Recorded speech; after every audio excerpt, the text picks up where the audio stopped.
दोस्तों, इस कहानी में हम समझेंगे हमारी बर्बादी के कौन से 5 कारण हैं जो मनुष्य को बर्बाद कर देता है। अगर मनुष्य इन 5 कारणों को जान गया और इसको अपने आप पे कंट्रोल कर लिया तो भविष्य में कभी उसे किसी दुख किसी कष्ट का सामना नहीं करना पड़ेगा। उसके जीवन में खुशियाँ ही खुशियाँ आएंगे। तो कौन से 4 कारण हैं आज हम उसको समझेंगे इस वीडियो में और एक कहानी के माध्यम से। एक समय की बात है, एक महात्मा अपने शिष्यों को उपदेश दे रहे थे। उपदेश सुबह से शुरू हुआ, शाम तक उपदेश चला और उपदेश समापन की ओर बढ़ रहा था, बंद ही होने वाला था। उसमें से एक शिष्य खड़ा होता है और कहता है, गुरुदेव, हम जब 5 साल के थे तब से आपके यहाँ हम शिक्षा ग्रहण कर रहे हैं। हमें अब पूर्ण ज्ञान हो गया है। अब हमारी उम्र 30 साल हो गई है, यानी कि हम 25 साल का आपके साथ आपका ज्ञान ले चुके हैं। हम अपने ज्ञान से भरपूर हैं, हमें सारा ज्ञान हो चुका है। अब हमें किसी राज्य का, किसी मठ का उत्तराधिकारी बना दीजिए, हम वहाँ का गुरुकुल संभालेंगे। महात्मा जी यह बात सुनकर मुस्कुराने लगे और शिष्य के तरफ देखने लगे। शिष्य से कहते हैं, तुम्हें संपूर्ण ज्ञान हो गया है? शिष्य ने कहा, हाँ महात्मा जी, हमें संपूर्ण ज्ञान हो गया है। हमें हमारे अंदर अब ना तो कोई लालच है, ना तो कोई लोभ है, हमें संपूर्ण ज्ञान है। हम अपने ज्ञान का भंडार अर्जित कर चुके हैं। हमें आप कहीं भेज देंगे, हम आपके वहाँ पर नाक नहीं कटने देंगे। आपकी जो है गुणगान गाया जाएगा कि वो फला महात्मा के शिष्य हैं। फिर इसके बाद फिर महात्मा मुस्कुराते हैं, कहते हैं, ठीक है, अगर तुम्हारी यही इच्छा है तो ठीक है, लेकिन उसके पहले हम तुम्हें कोई राज्य या किसी मठ का उत्तराधिकारी बना दें। इसके पहले कल हमारे पास एक राजा साहब आए थे। एक राजा आए थे। राजा बहुत बाहुबली, बहुत धनवान है, वो बहुत सहनशील हैं। उनका कई राज्यों में गुणगान होता है। उनकी 2 वीरानियां हैं, यानी 2 राजकुमारियां हैं। वो अपनी दोनों बेटी यानी दोनों राजकुमारियों को शिक्षा ग्रहण करना चाहते हैं, क्योंकि उनकी राजकुमारियां, जो उनकी दोनों राजकुमारी बेटियां हैं, उनकी शादी करने वाले हैं, वो शादी के योग्य हो गई हैं, तो उन्हें कुछ ज्ञान चाहिए। तो तुम ऐसा करो, उस राज्य में चले जाओ। मैं बता रहा हूँ, वहाँ राजा की जो दोनों राजकुमारियां हैं उनको शिक्षा दे दो। जब उनको शिक्षा दे के आना, उसके बाद हम तुम्हें उस मठ का ले चल के एक राज्य के मठ का आपको उत्तराधिकारी बना देंगे। लेकिन उसके पहले आप चले जाओ, उस राजा के दोनों राजकुमारियों को शिक्षा दे आओ उनके शादी के पहले। यह सुनकर के वह कहता है, उनका शिष्य कहता है, ठीक है गुरुजी, आपकी जैसे आदेश हो, शिक्षा देने के बाद ही हमें आप भेज दीजिएगा। यह कह करके फिर महात्मा जी उसे एड्रेस बताते हैं और राजा के यहाँ भेज देते हैं, चले जाओ तुम। फिर यह शिष्य अगले दिन सुबह निकलता है। उस राजा के महल में जैसे ही उस राजा के महल में प्रवेश करता है, वहाँ की चकाचौंध देख करके, वहाँ की सुंदरता देख करके, इतना राजशाही देख करके इसकी आंखें खुली की खुली रह गई। इतना बड़ा ऐशो आराम, इतना बड़ा सुख यहाँ पे है, इतनी बड़ी सब ऐसे आदमी रहते हैं यहाँ, इतने राजा रहते हैं, रानियाँ दिख रही हैं, सब सुंदर सुंदर दिख रही हैं, सब अच्छा। ये सब देख करके चारों तरफ वह उसी में जो है विलीन हो जाता है। क्योंकि ये 5 साल से ही आश्रम में व्यतीत किया था जब इसकी उम्र 5 साल थी और आज यह 30 साल हो गया। इसलिए इससे आँखों के सामने कैसे कभी इसी प्रकार की सीन नहीं आई थी। यह देख करके फिर यह सोचता, मुझसे इससे क्या लेना देना, मैं तो एक फ़कीर हूँ, मैं तो एक जो है साधु हूँ, साधु की इससे कोई लेना देना नहीं है।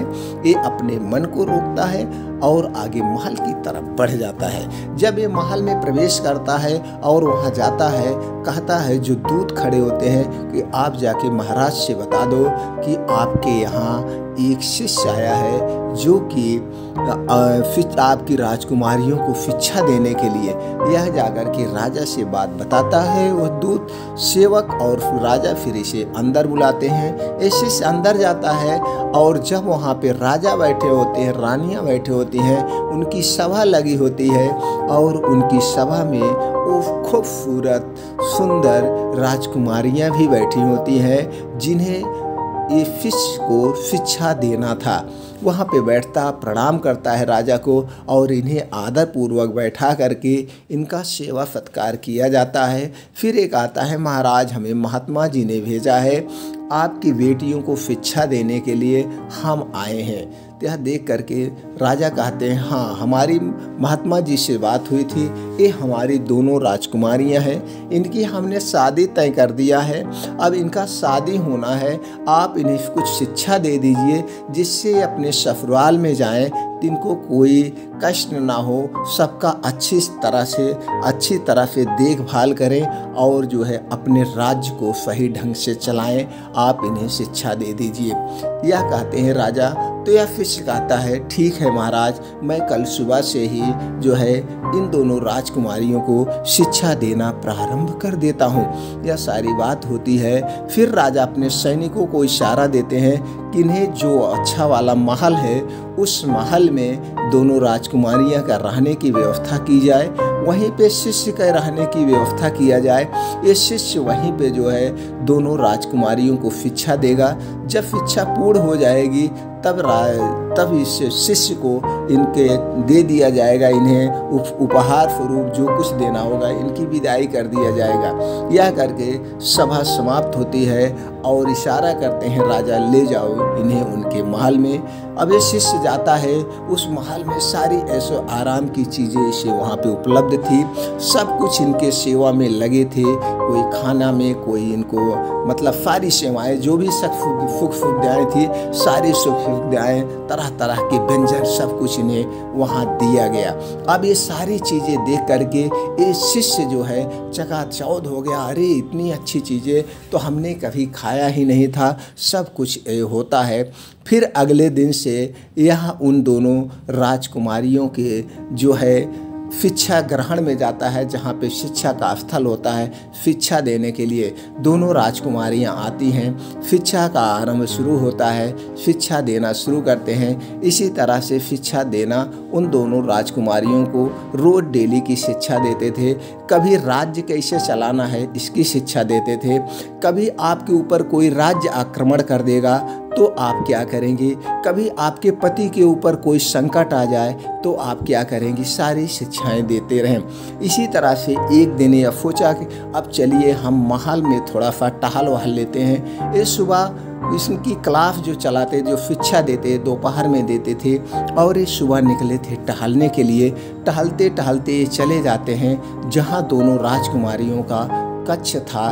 दोनों राजकुमारियां अपने कक्ष में स्नान करके आई थी, तैयार हो रही थी। उस समय चूंकि वो दोनों राजकुमारियां बहुत सुंदर थी और वो सुंदर थी, उस वेश में देख करके वो स्नान करके आके अपने वस्त्र को बदल रही थी, धारण कर रही थी। उस पोजीशन में देख करके उसके खुले खिले बाल, उनकी चेहरे सुंदरता, उनके बदन को देख करके ऋषि का मन डोल जाता है और ऋषि जो है देखते ही रह जाते हैं, अपने आप को कंट्रोल नहीं कर पाते हैं, लेकिन किसी तरह से कंट्रोल करके ये वापस आते हैं। और जब दोपहर में शिक्षा देने जाते हैं वो दोनों राजकुमारियाँ आती हैं और उन दोनों राजकुमारियों को शिक्षा देने जाते हैं। तिनके सामने वही सुबह वाली सीन हमेशा चेहरे पे आ रही है, आँखों पे आ रही है, राजकुमारियों को देख रहे हैं और वही सीन इनकी निगाह में हमेशा आ रही है। शिक्षा दे रहे हैं लेकिन ये अपनी शिक्षा से इनका ध्यान बार बार भटक जा रहा था। तो राजकुमारी बोलती है, क्या बात है गुरुजी, आज आपका ध्यान नहीं लग रहा है शिक्षा देने में। फिर शिष्य कहता है नहीं, ऐसी कोई बात नहीं है, आप लोग शिक्षा ग्रहण करिए। लेकिन वो लोग भी अपनी उस उम्र में थे, वो लोग भी भांप गए हैं। धीरे धीरे ऐसे चलता रहा। एक दिन शिष्य ने राजकुमारियों से अपने मन की बात कह दी, और राजकुमारी भी जो है उसमें से एक राजकुमारी भी जो है इस शिष्य के तरफ, चूँकि शिष्य की भी उम्र अभी वही लगभग थी, ये भी बहुत हष्ट पुष्ट था, तो दोनों का एक दूसरे के प्रति आकर्षित हो जाना धीरे धीरे यह प्यार में बदल गया। और यही बात एक दिन राजा को पता चलती है। फिर राजा उस रानी अपने राजकुमारी का और इस शिष्य का दोनों का शादी कर देते हैं। अब शिष्य शादी करके राजकुमारी से अब वहीं पे अपना जीवन व्यतीत करने लगा। राजा इसे एक छोटे से राज्य का उत्तराधिकारी बना देते हैं। राजकुमारी और ये शिष्य वहीं पे रहने लगे। धीरे धीरे काफ़ी दिन बीत गया, करीब कई साल बीत गए। अब इनके बच्चे भी हो गए और ये उसी में विलीन हो गए। तो ऐसे एक दिन हुआ, महात्मा जी अपने शिष्यों के साथ बैठे थे। वो कहते हैं, अरे उस शिष्य का कुछ पता नहीं चला जिसे हमने भेजा था, जो है राजा की राजकुमारियों को शिक्षा देने के लिए, क्या कुछ खबर है? तो एक शिष्य उसने कहता है, महाराज हमने तो महात्मा जी हमने तो आपको बताना ही भूल गए। हम एक दिन ऐसे भ्रमण के लिए निकले थे। खुद शिष्य ने एक राजकुमारी से शादी करके और एक राज्य का उत्तराधिकारी बना है। वहाँ पे वो अच्छे से रह रहा है, उनके बच्चे भी हो गए हैं और वह राज्य की देखभाल कर रहा है। तब फिर महात्मा जी मुस्कुराते हैं और कहते हैं, यही है। उसे लग रहा था कि हमें पूर्ण ज्ञान हो गया है, हम वो सारी चीज़ें ग्रहण कर चुके हैं जो एक से एक महात्मा में होना चाहिए था। आप देखिए, ऐसा करो, तुम एक दिन उसके पास जाओ और उससे कह दो कि महात्मा जी आपसे मिलना चाहते हैं, लेकिन महात्मा जी आपसे मिलना चाहते। शिष्य ने कहा, ठीक है गुरुदेव, जैसी आपकी इच्छा। फिर धीरे धीरे ऐसे काफ़ी दिन बीत गया और उस शिष्य से ये बातें मन से उतर गई, उसके मन से उतर गई कि हमें जा कर के पता करना है वह शिष्य किस कंडीशन में है, वह शिष्य क्या कर रहा है। धीरे धीरे काफ़ी साल गुजर गए। फिर इधर चर्चा होने लगी, इधर ये जो शिष्य राजा बन गया था, इसके जीवन में बहुत उथल पुथल होने लगी। अब अलग अलग देश से इसके ऊपर आक्रमण करने लगे। इसे तमाम कठिनाइयों का सामना करना पड़ा, लड़ना पड़ा, भिड़ना पड़ा तमाम लोगों से। अब ये इस जिंदगी से, अपने इस जीवन से ये बोर हो चुका था, अपना ये सब कुछ अब यह त्यागना चाहता था। यही सोच करके इसने एक दिन सोचा कि इससे पहले तो मेरा ही जीवन बढ़िया था, वो जो ब्रह्मचर्य का जीवन बढ़िया था, जो मैं एक महात्मा के यहाँ रहता था, वो मेरा जीवन बढ़िया था। कम से कम उसमें हमें भूत भविष्य के बारे में तो नहीं सोचना पड़ता था। हम दिन में अपने ध्यान में रहते थे, शिक्षा देते थे और शाम को खाना खा लेते थे, आराम से नींद आ रही है। अब इसमें तो हमको नींद ही नहीं आ रही है।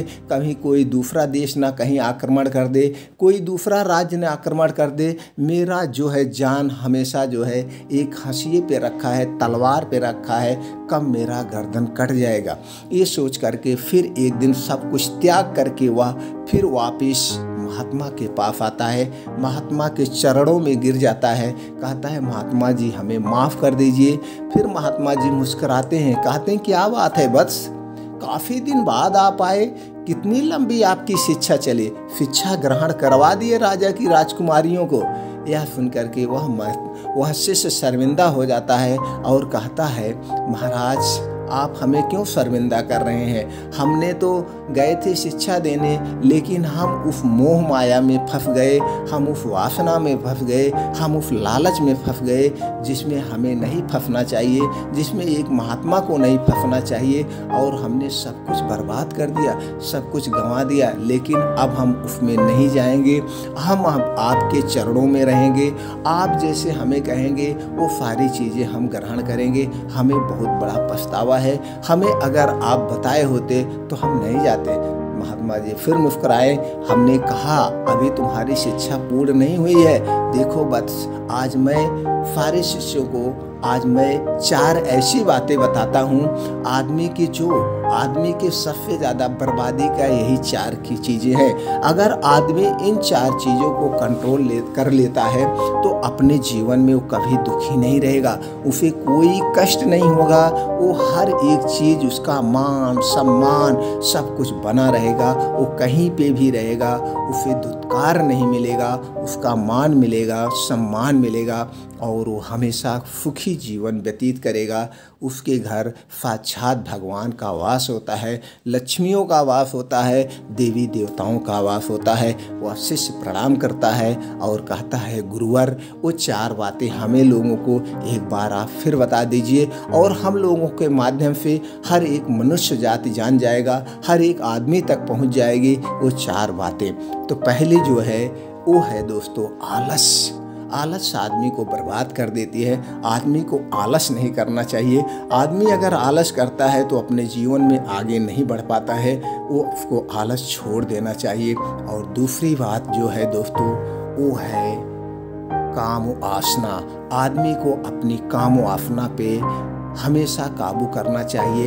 ये प्रकृति है, ये प्रकृति में तरह तरह के लोग हैं, तरह तरह की स्त्रियां हैं, आपको तरह तरह के लोग मिलेंगे और आपकी एक ऐसी उम्र होती है, इस उम्र में आप अपने आप को कंट्रोल नहीं कर पाते हैं और इन काम वासना में आप डूब जाते हैं, जो सबसे ज़्यादा बर्बादी का कारण है, जिसके कारण आज आत्महत्याएं हो रही हैं, लूट हो रहा है, मारे पीटी हो रहा है। आदमी अपने भाई का कत्ल कर रहा है, बेटा बाप का कत्ल कर रहा है, बेटा जो है बाप बेटी का कत्ल कर रहा है। आदमी को ये नहीं पहचान है कि हमारी बेटी है, आदमी को ये नहीं पहचान है कि ये हमारी बहू है या हमारी माता है, हमारी चाची है।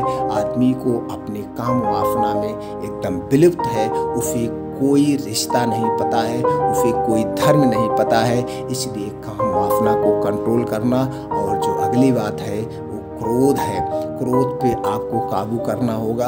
आपके अंदर क्रोध नाम की कोई चीज़ नहीं होती है।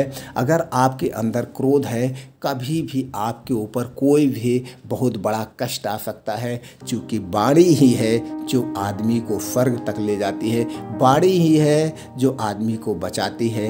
इसलिए अपने आप पे अच्छा बोलें और अपने क्रोध पे काबू रखें। और जो है दोस्तों स्त्री और ज़मीन या पैसा ये सब की लालच नहीं करना चाहिए। स्त्री ही सबसे बड़े आदमी का बर्बादी का कारण है। आपको स्त्रियों के मोह माया में नहीं फंसना है। अगर आप स्त्रियों की मोह माया में फंस गए तो आप जान लीजिए उसी दिन आप बर्बाद हो गए, उसी दिन आपकी ज़िंदगी बर्बाद हो गई। तो आपको स्त्रियों से बच के रहना है, इनकी मोह माया से दूर रहना है, क्योंकि इनके अंदर ऐसी आकर्षण होता है कि आप जितना इनके पास लिपटते जाएंगे उतने आप बर्बाद होते जाएंगे। स्त्रियों के कारण आज ही नहीं पूर्वजों से चला आया है, लड़ाइयाँ हुई हैं, झगड़े हुए हैं, भाई का कत्ल किया है, बेटा बाप का कत्ल किया है। आदमी एक दूसरे की जान लेने के लिए आतुर रहते हैं। इसलिए इनकी लालच नहीं करना चाहिए, ना तो ज़मीन का लालच करना चाहिए, ना तो धन का लालच करना चाहिए। जो आदमी इन चारों चीज़ों को त्याग देता है उसके जीवन में कभी कोई दुख नहीं होता है, उसका जीवन हमेशा खुशियों से भरा होता है, उसके जीवन में कभी कोई आकस्मिक घटनाएं नहीं घटती हैं। और जो इन चारों चीज़ों से लिपटा है, लोभ क्रोध आलस वासना, इस सब से जो लिपटा हुआ है वो कभी भी उसके साथ कुछ भी हो सकता है। तो इस चारों चीज़ों को त्यागने वाला है आदमी ही सबसे महान आदमी बनता है। अगर आपको ज़िंदगी में सफल होना है तो अपने अंदर की ये 4 आदतें त्याग दीजिए और दुनिया आपको सलाम करेगी, दुनिया आपको इज्जत देगी, आपका सब जगह मान सम्मान इज्जत होगा। इसलिए इन 4 चीज़ों को आज ही त्याग दीजिए। तब फिर वो उनके शिष्य महात्मा को प्रणाम करते हैं और कहते हैं शिष्य गुरुजी आज से हम ये 4 बातें अपने अंदर कभी नहीं लाएंगे। हमारा मन भटक गया था, अब हम अपने मन पे काम करेंगे, हम अपने मन को अपने बस में करेंगे। आप जैसा कहेंगे हम वैसा करेंगे, हमें एक बार माफ़ कर दीजिए। फिर सभा समाप्त होती है। महात्मा जी सबको आशीर्वाद देते हैं। तो दोस्तों, ये जानकारी कैसी लगी? अगर आपके दिल को छू गई हो और आपको लगता है कि ये जानकारी अच्छी लगी तो दोस्तों ज़्यादा से ज़्यादा लोगों तक शेयर कर दीजिए, क्योंकि हर एक अच्छी जानकारी हर एक आदमी जो भारत के कोने कोने तक है सबके तक पहुंचाने का हमारा आपका एक उद्देश्य होना चाहिए, जो कि हर एक भारतीय का उद्देश्य है। हर एक भारत का स्वच्छ भारत, नेक भारत का निर्माण करने का